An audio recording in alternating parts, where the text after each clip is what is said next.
Kearny Mesa Bowl in San Diego. We're here for the title match of today's JBT event. Super Survivor action. Our final two Super Survivors are two of the early stars in the 12-13 season. Canfield and Jakob Butturff. We're picking up action here in the 6th frame with Canfield trailing by 3 and can take a 7-pin lead if he can make it 3 in a row. Light hit doesn't get the 7-pin out, so he'll trail by 4 if he can convert this spare here in the 6th. Ben, the smooth, tall, two-handed bowler, while Jakob, the unique lefty that kind of throws the ball like he's two-handed, except the thumb is in the ball. Both have gotten off to red-hot starts at the start of our new season here. This is the, what on earth is this? The 2, 5, 6, 7th event of the year. Ben switches the ball to a ball that doesn't hook much, goes semi-cross lane at the 7-pin, picks it up with no trouble. Butturff will be spare working in his 6th frame right here, bowled on the very challenging long pattern from the Pan Am Games. 45 feet, a ton of volume. If you want to see the general shape of the pattern, here it is.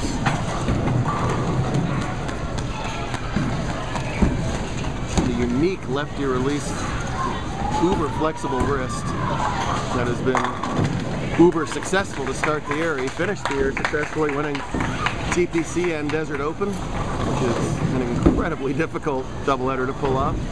He's already won a title this year that was in Super Survivor at Cliff Castle, so he has yet to taste defeat in Super Survivor format. It's a really neat hybrid of our regular Survivor and an event where the pins carry forward. In each game, the lowest score is eliminated and the 2 lowest overall pinfall totals are eliminated. So anybody can go out at any time.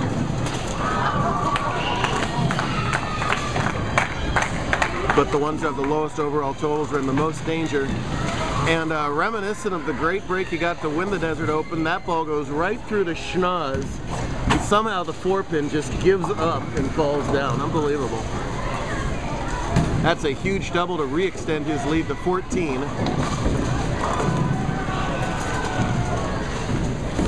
Canfield's going to have to forget that he just watched his opponent do that and just play his own game here. And he gets the light hit to carry that time. Even though it's been titleless so far, it has been one heck of a weekend for Canfield. Bowling here in his hometown, he has enjoyed the home cook and he finished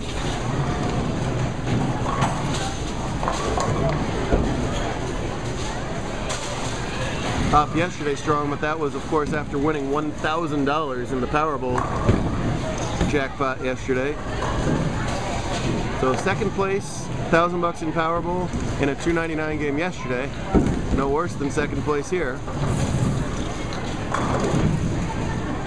Had a crack at the 8-game record yesterday, nowhere near record territory today as the lanes were significantly tougher. So he's playing the deep inside angle to avoid the out of bounds to the right. The high rev rate players have carved out a little bit of hook area to the right where there wasn't one earlier, and there's still a puddle in the middle on the left, which effectively becomes hold area. So they got a little bit of room to play with. The scores have gone up throughout the day from where they started. See if Butturff can capitalize on that great break the frame before. He sure can.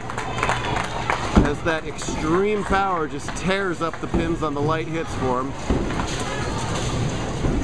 Make it 3 in a row and re-extend again out to that 14-pin lead. 7-time champ now. He won his first career title just over a year ago and hasn't looked back since. Qualified first after 5 games at plus 92, has remained the pinfall leader since then. Total pins are finally dropped for these last 2 games. Just a matter of surviving and staying alive. Way wider than his last time, and you see where the pattern comes into effect. It hit the out of bounds. I think he was sort of adjusting off that good break that he had last time on this lane, but instead this time it's 5. And that's on a double. And that changes the complexion of this match dramatically. I know Ben's a Packers fan. He's got the Packers game on at the same time, and he's actually watching that just as much as that big break. Here he goes at the spare.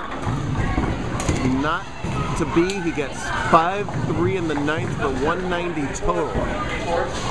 That puts Ben back in the lead on the bench. He now leads by 4 and can extend to 14 himself if he can strike in the 9th. All of a sudden, Butturff can only strike out for 220. A theoretical strike 9 spare puts Canfield in the 220. So now his 9th frame looms just as large as Jakob's. Here's the shot. Oh yeah, it had to hold, and it does. A little left to target, but there's that giant puddle of oil in the middle that got that shot to hold and now puts him in the commanding position.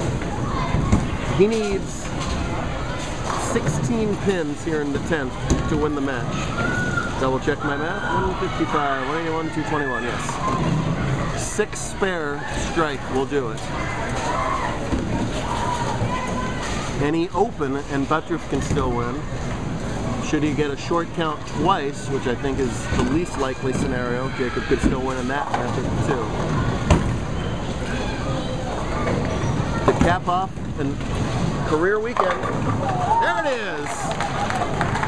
As he gets the light hit to carry with all his power. And what a dream weekend for Ben Canfield. $299. $1,000 in Powerball. 2nd yesterday and 1st today. Wow. I think you're going to see these two on the webcast a lot this year. They are both hungry for wins. This will be Canfield's 4th career title. Great time for the 10 pin to show up there. He'll be in the 230s and win it all. Jakob is a fierce competitor and isn't happy with anything less than 1st, and he will want that 9th frame back for the next 1,000 years or so. But still, solid weekend for him as well. A lot of respect between these two powerful players, but Big Ben gets it all. Oh, a little high five from the guy that oiled. I don't know what that was just all about right there. And the high five from the family as well. Good stuff from both of these bowlers. We will see you again next week from Albuquerque Holiday Bowl.